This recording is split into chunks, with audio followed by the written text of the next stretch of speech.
So, welcome to Elected, a podcast for women and our allies and accomplices in and around Canadian politics. I'm your host, Sarah Elder-Chamanara. It sounds so weird saying this when you and I know each other and there are people watching this. Today, my guest is Rakhi Pancholi, an NDP MLA and a leadership candidate to replace Rachel Notley in the Alberta NDP leadership race. And today is the very first time we're doing a live podcast in front of real people in the store. So I'm really hoping this is recording and it all goes very well. So hi, Rakhi. Hi, Sarah. It's nice to be here actually doing this in front of people. It actually makes it feel like a little bit more engaging, and I'm hoping people will engage. Yeah. It's very interesting.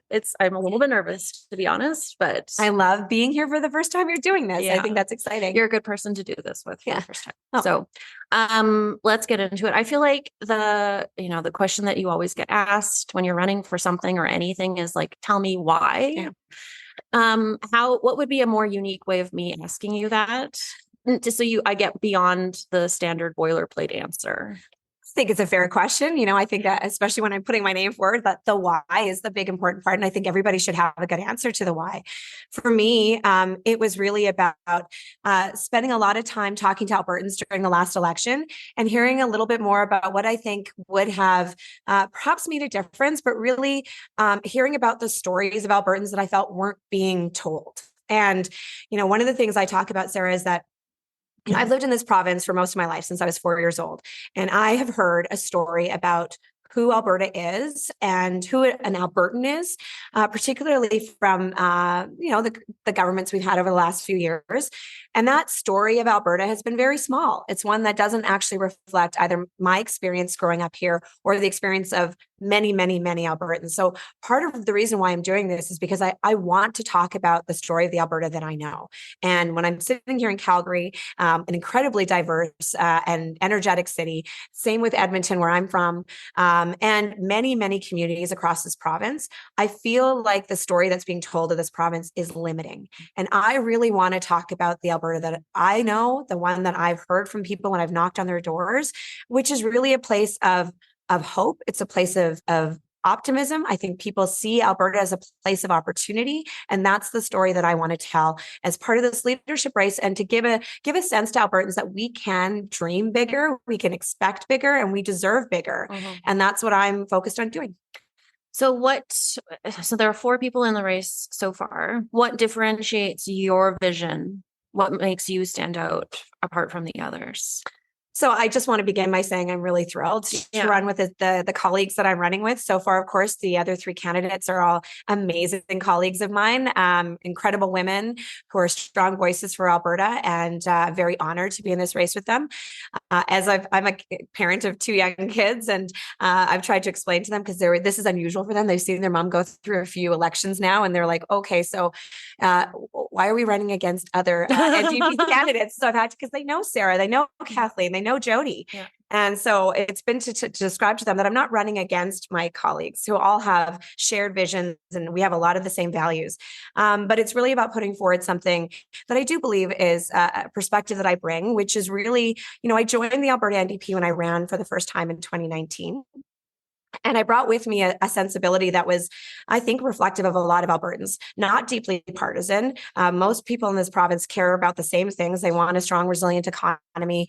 They want to know that we're going to have strong public education and healthcare and address climate change. These are actually things that Albertans generally agree on, but are not tied necessarily to one political party over another. Now, I realize I'm running in a partisan role, but I think that my strength is that I am not only willing to, but I'm actually eager to talk to Albertans, regardless of their background, their political stripe, to bring more people in, to show them that the values that we hold as a party are really reflective of the values that they have. Since I was elected in 2019, I've made a very conscious and deliberate effort to reach out to folks from all sectors, from all backgrounds, in all communities, to say, let's grow our party. My focus in this leadership race, which is, I think, the way we're going to win in 2027, and let me just say, every single one of us who are running for this leadership race should be focused on how we win in 2027.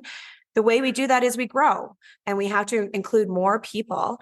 And I'm able to bring, I believe, a fresh perspective on how to do that. I didn't have the privilege of serving with Rachel when she was premier. Of course, I'm very grateful. It's what inspired me to run in 2019 was watching her. But I came at this, in 2019, a bit fresh to the party, and really bringing a new perspective on how we can grow, and not be tied to old positions or old ways of doing things just because that's the way we've always done it. So I think that's what I bring. I'm not a specific candidate to one part of the province. I believe, I'm from Edmonton. I've spent a lot of time in Calgary. I spent a lot of time in, we say rural Alberta, but it's really small, mid-sized cities and rural communities. So I like to think of myself as the candidate for Alberta. Yeah. So speaking of ties and connections, so I think, something that will probably come up more and more is the tie and connection to the federal NDP. I've noticed that you saw that would be a discussion that you would have with party members. Looking at it from my perspective, I hate, the Smith and UCP government, even federally, not just provincially, any conservative party likes to make that connection between tying provincial parties to the federal run because of the name recognition and the brand. And because honestly, strangely, it's the provincial NDP parties do way better than the federal NDP. So is that something that you're hearing from people, maybe not just within the Alberta NDP, but is that something of concern that you hear from people who aren't party members, who are like, maybe I would get on board with the Alberta NDP if there was a discussion around maybe losing that connection? So that's absolutely a concern that I've heard. As I mentioned, I've knocked on doors really all across this province. And I encourage anybody who is engaging in this discussion to really spend time knocking on doors and tougher for us ridings in Calgary. I've been in, in Leduc and Beaumont, and I've been in Strathcona County and Medicine Hat and all these communities. And there is obviously, we know it's been a talking point of the UCP and connecting the Alberta NDP to the federal NDP. For me, the issue is about, as I mentioned, I think the values that we hold as the Alberta NDP are really reflective of the values of mainstream Albertans. We really care about the same things they do. And we need to engage more people actively in our party to feel part of that movement and feel part of that change. And if we have put up any barriers to that, we should be considering how to remove those barriers. So I've taken the position that I believe that if somebody signs up for a provincial membership in the Alberta NDP, it should be a decision, a choice of any individual, which I think is pretty democratic, to say, do you want to choose to be part of the federal party? Right now, it's an automatic assumption. And I know that there are many people within our party who are supporters of the federal party. There's no doubt about that. There's many members who are actually not supporters of the federal party, support a different federal party, or quite frankly, don't support any federal party. And I think creating that automatic relationship through membership is placing a barrier on people joining our party. And I'm pretty clear and pretty open about the fact that this leadership race, I want to engage as many Albertans as possible. I want many of them to see this as a race to choose the next premier of this province, because that is how Albertans should be thinking about it. And any barrier to that, to being engaged in that process, I think we should consider removing that, because that is really about a restriction on the growth of our party. So that is a decision that would have to be made by the members. But I do think it's a conversation. And I have to say, since I've put that conversation out there, I've had a lot of people respond very positively and say, yeah, this is something that I would like to, as a member, choose whether or not to be a member of the federal party. And I want to say, I'm from Edmonton, where we have some incredible federal NDP MPs who I'm very proud of the work that they do.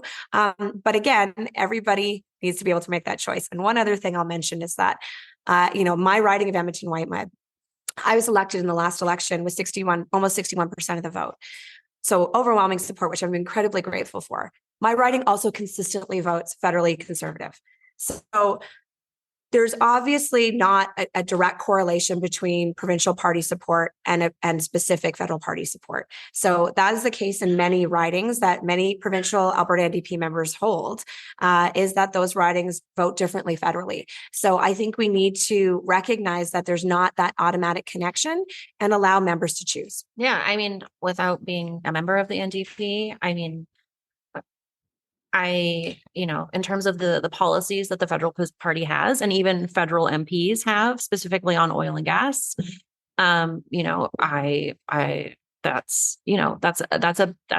incongruency between, what they're proposing and, acknowledging that Alberta's revenues are, our well-being economically, fiscally, everything that we have that we enjoy is tied to oil and gas revenue. 100%. And the Alberta NDP has always recognized that, embraced that. I mean, it was an Alberta NDP premier, Rachel Notley, that got the first pipeline to Tidewater built in this province in over 50 years. So there has always been that disconnect between the Alberta NDP has always stood up for Alberta's values and for Alberta's interests, and we will continue to do that. And again, there may be some people who feel that connection to the federal party as well. That's great. Yeah. But there's many who will say, I'm an Albertan. I want to advocate for Alberta interests. And on the our oil and gas sector, absolutely. It employs not only thousands of Albertans, but it is the economic driver, not only of our province, but of our country. Yeah, 100%. And so we will always advocate for the best interests of the oil and gas sector, recognizing that, this is a time where we are having a very global conversation about energy, and we are energy leaders. So we should be leading those conversations with all of our expertise and our experience. And so anything that is stifling that ability to have that conversation and to advocate for Alberta's interests as well as national interests, there's going to be disconnects. So we have always been our own brand here in Alberta. And Rachel did a really good job of that, by the way, of establishing that we are a different party. Yeah. And this is just the next step in that evolution, I believe. Yeah, I think, and that's having conversations with people around policies, for example, with Rachel Notley being the first person or first premier to get, a pipeline. It's, the leaps and the connections that people try to make in their minds to not tell that story or to not acknowledge that, you can have, an NDP government that is, all about building pipelines or advocating for the economy or reducing taxes even, or doing all of those kinds of things that are normally attached fiscally more on the conservative side. Mm-hmm. How do you tell that story around, because I think most people go, I just don't want to vote for the NDP because I don't want my taxes to go up. Right. What do you do? What do you say at the doors when people say that to you? And what do they say? Well, maybe I would consider voting for you in 2027 if you win the leadership race. Mm-hmm. But that really key point of fiscal and economic policy related to, an NDP story. What do you say on that, please? So, there's, and I try not to debate with people on the doors too much because I don't think that's a great way to You don't like spending your time that way? That's when the staff pull you off because you're you've been at this door for 45 minutes. Yeah. And I'm like, okay, time to move on. There's the record that I think that we have. And of course, the Alberta NDP we were only government for 4 years during an incredibly tough economic time. Yes. And I think, and many of the measures that we took as government at that time would have been taken by any government because this is fiscal reality. But ultimately, I think there's a couple of things that we as the Alberta NDP need to do more, which is to talk about the economy, and by the way, we have an incredibly talented and experienced group of MLAs right now. We are not the NDP of even 2015. When we look around our caucus room right now, we have incredible people here in Calgary and in Edmonton. We've attracted a lot of new MLAs with incredible experience, both in oil and gas and energy, business owners. We do have that knowledge and expertise. We need to talk about it a little bit more. Because we do need to recognize that what we all know in Alberta, which is a strong economic growth, is incredibly important to making sure that we can maintain the level of supports and services and programs that we deserve as Albertans and we expect. So those two things go hand in hand, right? And so we need to talk about that more. I always say too, on the point of, people will say I want to be fiscally responsible. So do I. I'm a taxpayer myself. I want to make sure my dollars are being spent well. And if you look at the records of both government governments, I guess UCP governments and NDP, I'm not sure that the UCP can claim with any confidence at all that they are more fiscally responsible.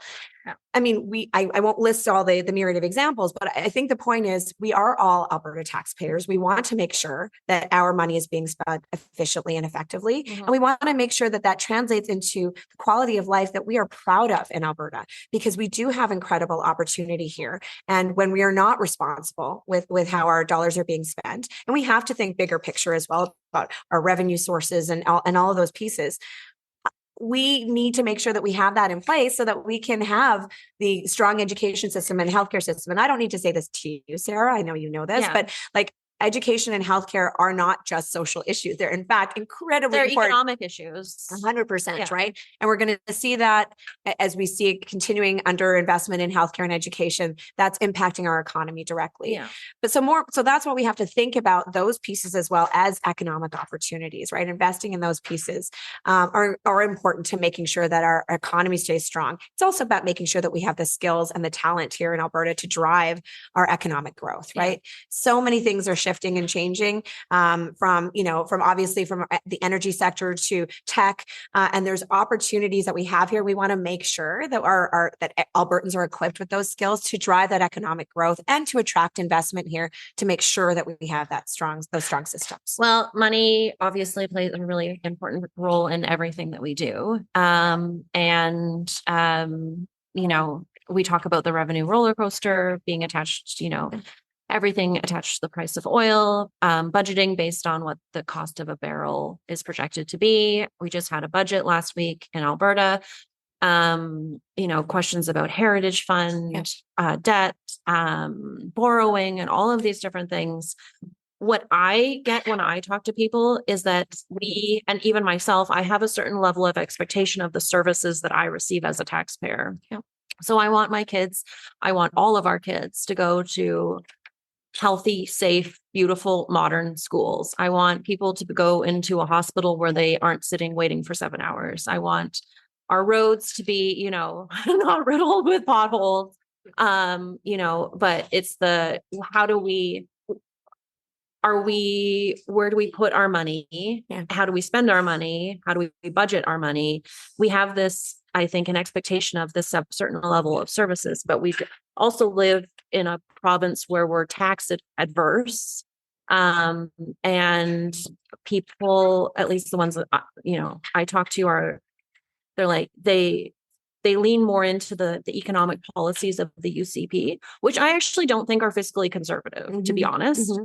When I moved here in 2012, people were like, oh, you just arrived from BC and you were a BC Liberal. Of course, it was assumed that I would join the PC party. And I was like, actually, I don't want to join your party because I don't even think you're fiscally conservative. And you're also not socially progressive enough. So no thanks. And obviously things have gone over the last 12 years since I've been here. But what do we do with oil driving what we can afford in this province? Yeah. What would you do differently? So we are incredibly vulnerable, of course, as we always have been, but even more so to the cost of or the price of oil, right? More so than ever. And we see that in the most recent budget. One of the quotes that I've stayed with me a little bit is, I'll admit I listen to quite a few political podcasts. I'm sure you do as a purveyor of one. You also probably listen to many, but Trevor Toome was on a podcast and he talks about it's not really so much about economic diversification in Alberta as it is about revenue diversification. And we really have to have that serious conversation. And you may remember that, there was when Jason Kenney was premier, he initiated that blue ribbon panel on looking at our expenses, right? And I think we need to be really honest about the fact that we in our healthcare system, for example, there's really not much fat to trim there in terms of admin and all of that. We know that we actually have the lowest administration spending in Canada when it comes to healthcare. We're not going to reach our objectives by trying to trim down, especially when we have an incredibly fast growing population. We're attracting people from all over the country and the world right now. So more people demanding services. It's not about, I will always argue for efficiency and how we spend our taxpayer dollars.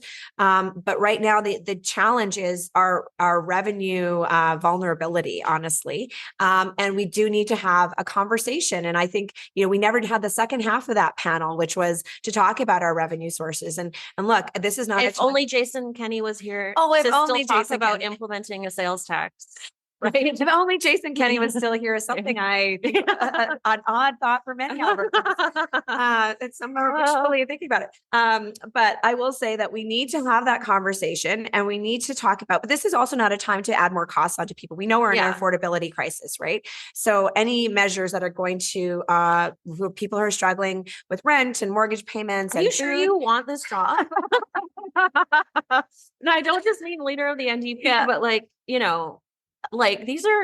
it's a lot. These are complex issues. Yeah. One of the things, I will say we have to have these conversations and we need to find ways to diversify our revenue that's not going to put a greater burden onto individuals right now because people are struggling. There is no easy answer, but we have to be willing to have those tough conversations.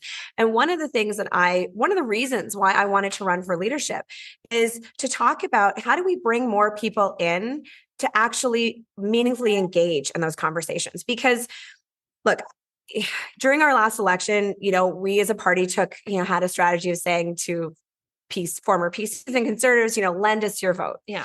And I have to say, I'm going to be honest, I really didn't like that approach. Oh. And I'll tell you why. Okay. Because here we are now, of course, we didn't win the election. Right.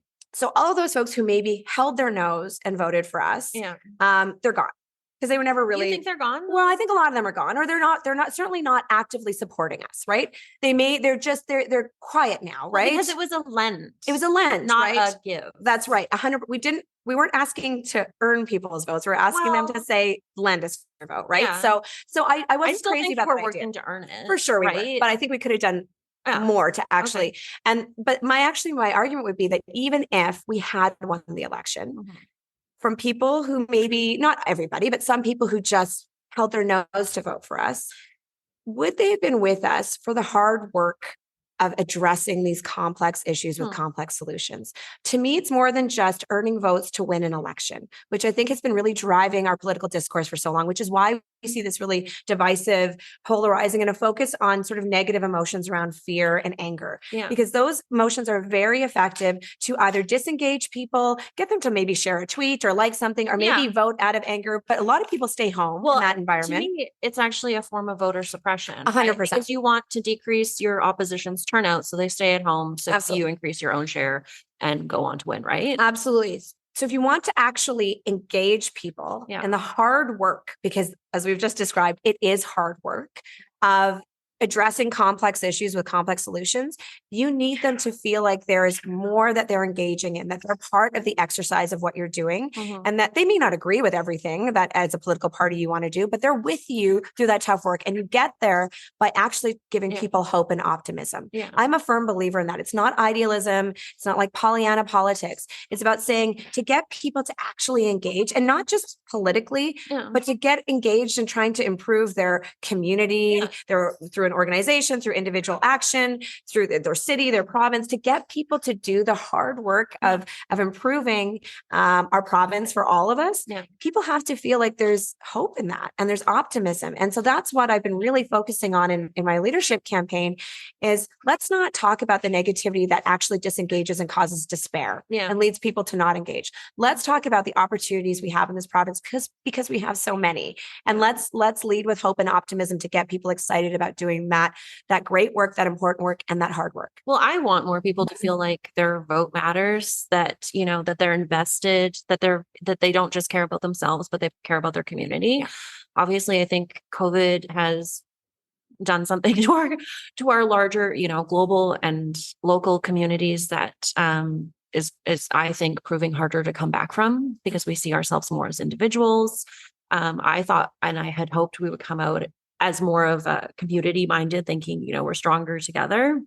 But honestly, a lot of my frustration with political parties of all stripes is that sowing of division, right? So like you're on your team. I want, everyone has to be on a team and we're going to fight this fight. And, and I think it really separates people rather than bringing them together. But, and frankly, I wish there were, like, I feel it's actually a failure of the federal government because I see this as really a national conversation about having, not brought us more together in coming out of COVID. But, I would say I think we all have to take responsibility for that, right? Well, we all have to, and we could certainly, I think political parties have played a role in that for sure. And I'm not saying, my hands are clean. But I think we all have to take responsibility for that. And what I will say is that this idea that I have about talking about that hopefulness and that optimism isn't just me saying I want to drive the conversation that way. I'm saying that because I've knocked on thousands of doors and I could palpably feel that from people.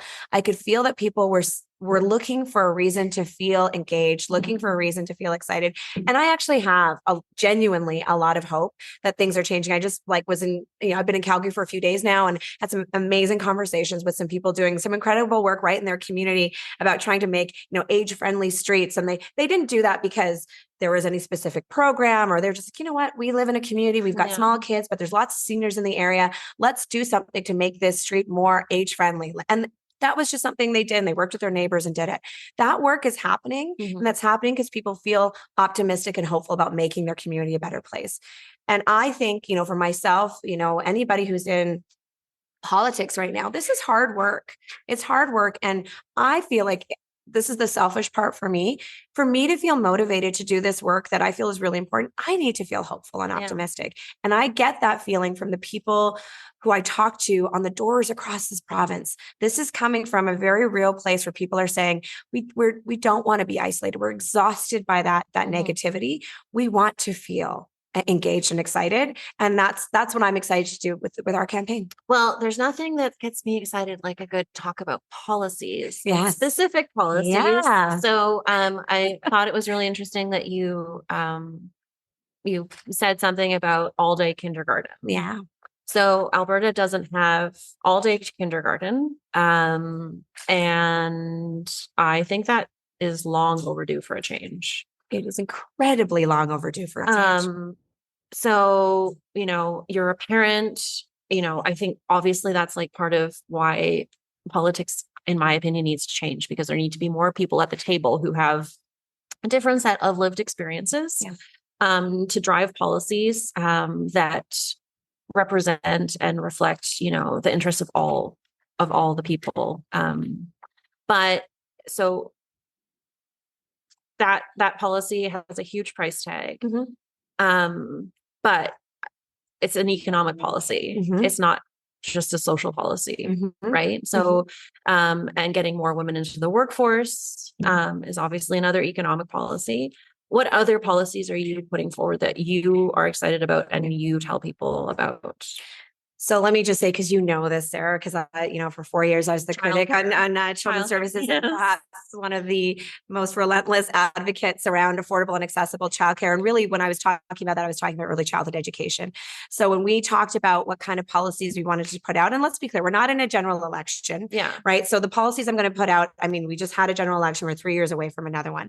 I wanted, and there's certain fundamentals that all of the Alberta NDP candidates are going to agree to, and I'll talk to Sarah and Kathleen and hopefully Jody in the same way too. And assuming that, one of you is going to win and, you're going to take what you're running on now and put this into, what you run on in 2027. Yeah. So in my mind, it's kind of already, one of you will win. It's kind of a done deal to me that whatever you run on now will be a part of your platform then, right? That's the hope. Of course. That's the plan. And I want to signal to our members as well as to Albertans what my priorities are going to be as leader, right? Of course. So look, we're all going to agree as Alberta NDP candidates that we are far behind on education funding and building schools and hiring teachers and EAs. Those are fundamentals that that's the repair work. But like I said, I want to talk about bigger, bolder ideas that are actually going to improve outcomes and build on the opportunity for all Albertans. And that's why I brought forward full day kindergarten. To your point, we are one of only 3 provinces that doesn't have full day kindergarten. young kids in Ontario have actually access to full day junior kindergarten and full day kindergarten, publicly funded and available for all those kids. Yeah. That's not just about it's a nice thing to do. As you said, it's an economic argument. Those children are more ready and prepared for school. If they require any supports in terms of developmental supports, interventions, not only will they be assessed earlier, but they'll also receive those supports earlier where it's more likely to be more effective. Well, I mean, it's so common. Politicians especially love to talk about, our families are most important, blah, blah, blah, blah, blah, which is, and I don't mean that in a condescending way. I mean, actually, I do mean it in a condescending way to them. I don't mean it that those policies to be condescending to them because it's a talking point. And so for me, okay, you talk about families being important, but like, show me your voting record and tell me what you've done to actually support families. Right. Yeah. And I think that that's the kind of thing that, if you happen to be in a lend me your vote situation again, that those are the kinds of things that can really bring people along. Right. Because, well, and I think it won't be a lending. Let's earn your vote, right? Let's earn your vote by saying, here's something we actually want to propose that'll make a big difference for kids, make a big difference for families. It is a bold idea, but not that bold. It's bold. Well, that's what I mean. Bold for Alberta, but it's not bold for the country, right? Yeah. And so, but those are the kinds of things I want to talk about. And how do we build towards that to make sure that's going to happen? Of course, implementing full day kindergarten requires building more schools and more classroom space and overnight, right? It's not, but it has to be. If we're not talking about those things that are going to make a difference, then it's table stakes, all the other things. Yeah. So you asked about what other policies I'm really excited about. And I'm really excited that actually in a few days, my climate policy is going to come out. Okay. And this is something that we have worked on extensively with some leaders in industry as well as climate experts.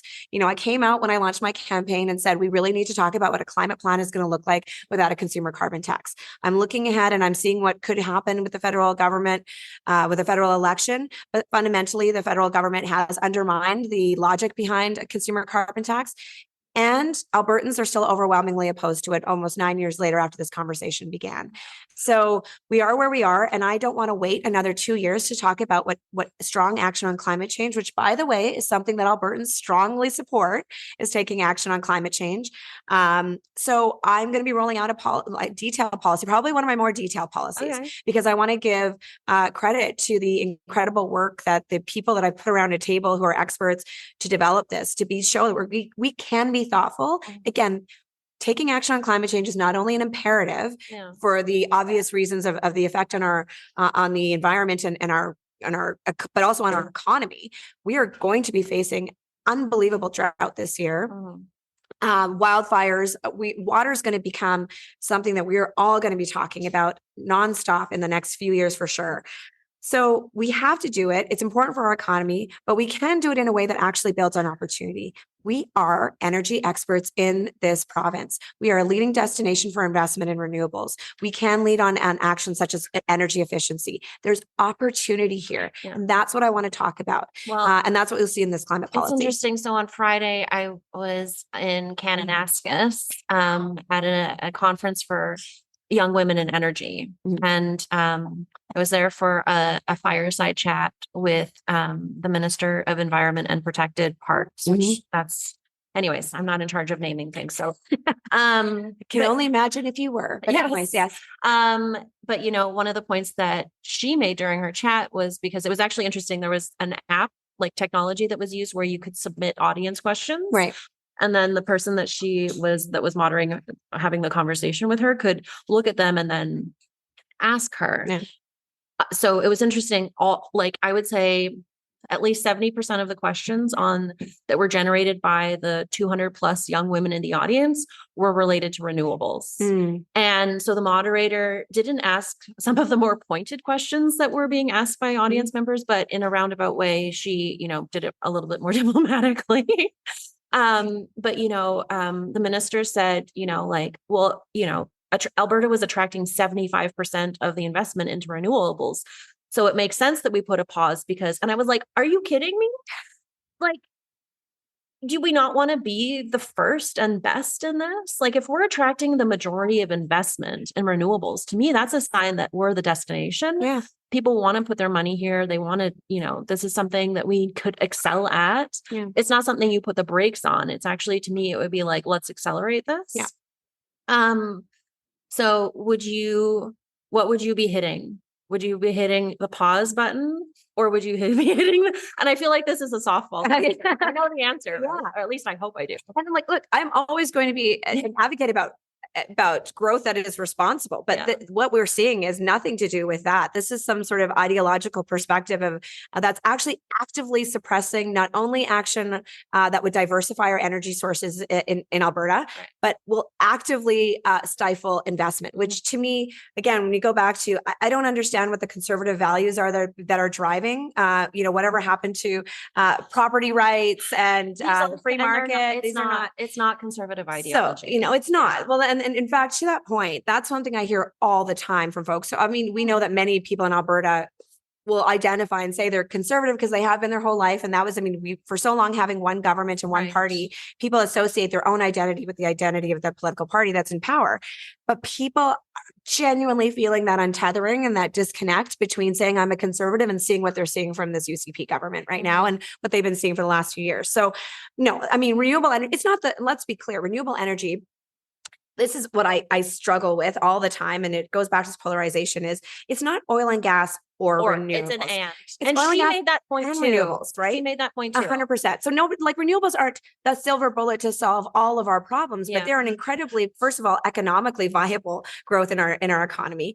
But they're also, we do need to diversify our energy sources, right? This is a reality. And who is the biggest investor in renewable energy is the oil and gas sector.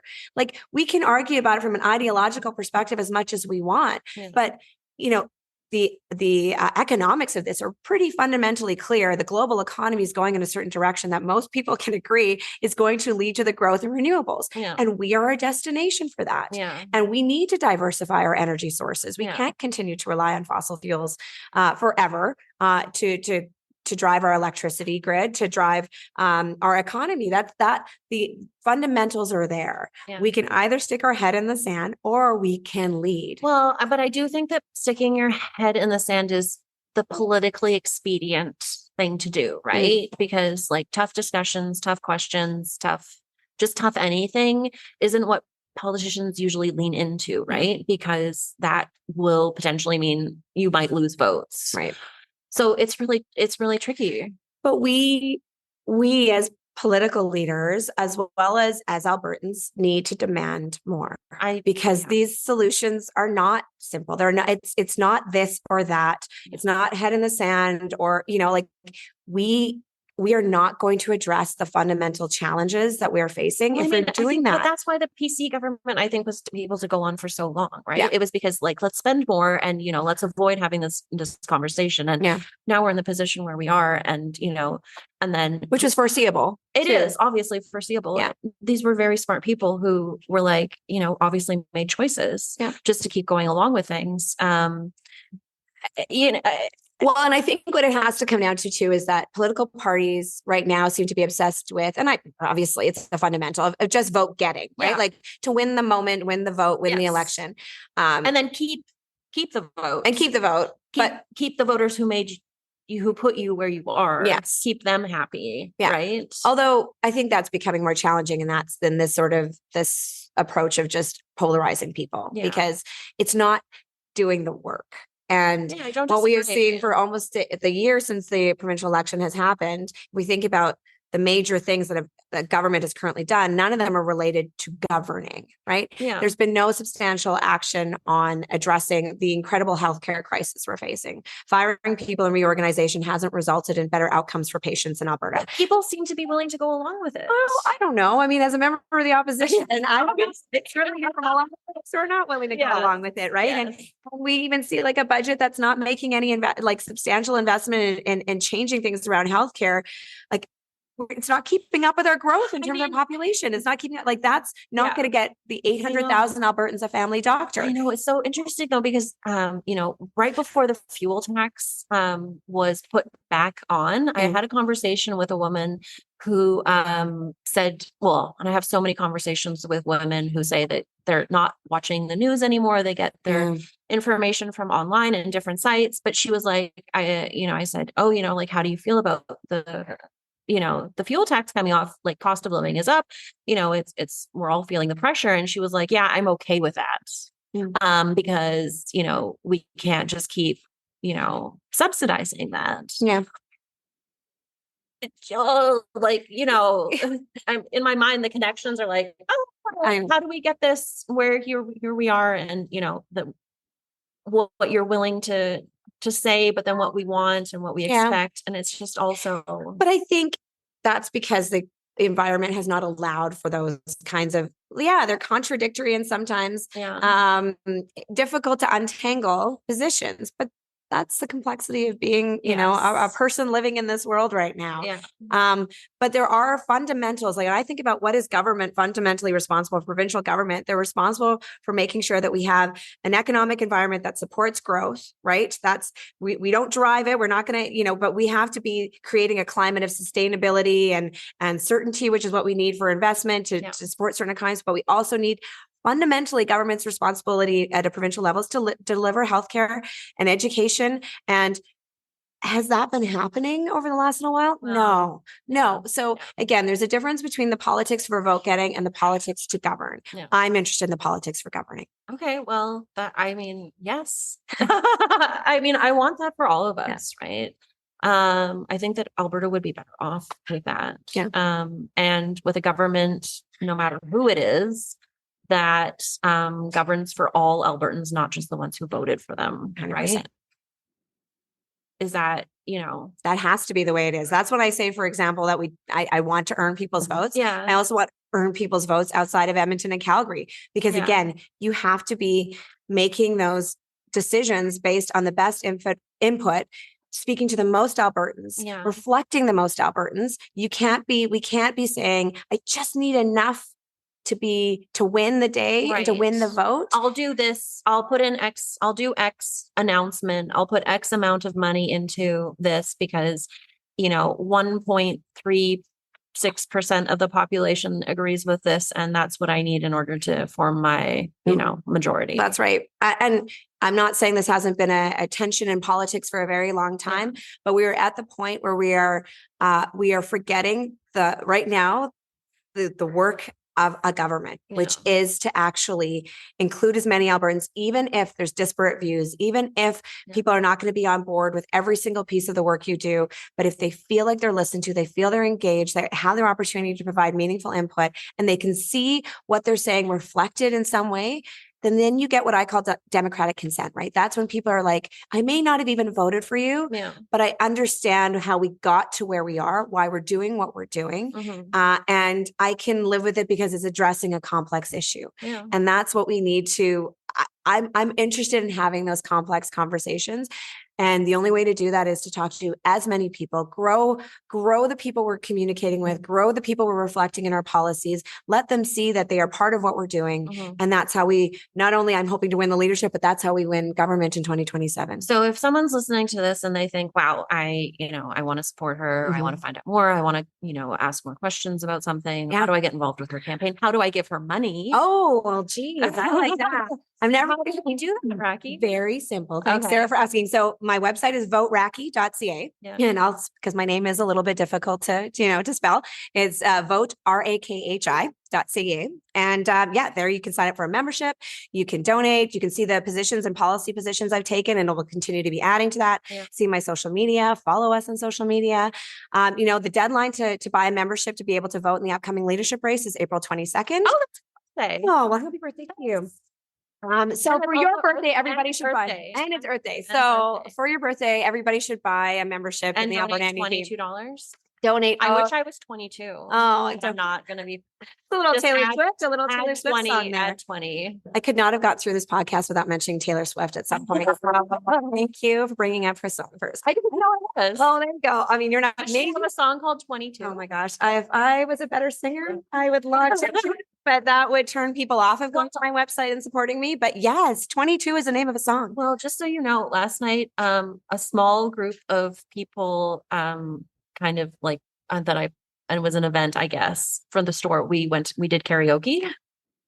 And there were some Taylor Swift. I'm already picking what Taylor songs. Swift song I would sing, and 22 might be up maybe there. you could do that as like with your campaign staff. Yeah, they might mute me on that though. No, there was not no great. muting. It's not great. It's not great. But anyway, I have to. Anyways, okay, 22. April 22nd. Buy a membership. I'm encouraging everybody who is a supporter. I mean, you only have to be 14 to buy a party membership. Great. It's true of most political parties. So anybody 14 and up can buy a membership. And how much is it? $10 for a membership. Okay. And you can go through my website at voterakhi.ca to do that, or you could go directly to the Alberta NDP website to do it. We just link through. And then, and I encourage everybody who signs up to say, you know what, can you sign up 5 other people? Could you sign up 10 more people? Look, the way I look at it is we have a healthy history in this province of Albertans of all political stripes getting involved in leadership races when it comes to the PCs or the UCP. The reason why is because Albertans think that they're picking the next premier of the province. And so I want Albertans to know that they should get involved in this leadership race because you will be picking the next premier of this province. So have your voice heard, buy a membership, and vote in the leadership race. I like it. Okay. Well, thank you. Thank you. Yeah, that's great. So, thanks for joining me today. Thanks for everyone in the audience for listening. You can applaud. Yeah.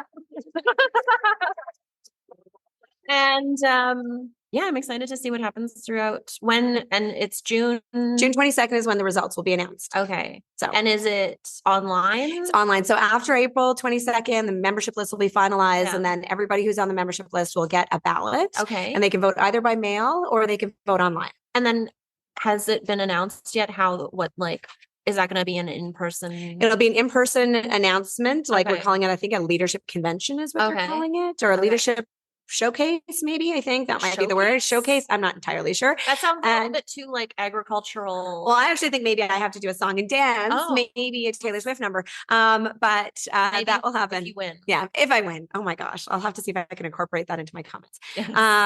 But everybody pick your favorite Taylor Swift quote, and let's see if I can work it in. Look what you made me do, maybe. Anyways. Yes. So it'll be in person. We don't yet know where, which city or where it will be. Okay. We're waiting with bated breath to find out. Oh, great. Yeah. We'll keep all watching and thanks, Rakhi. Thanks, Sarah. Always a pleasure. Yeah.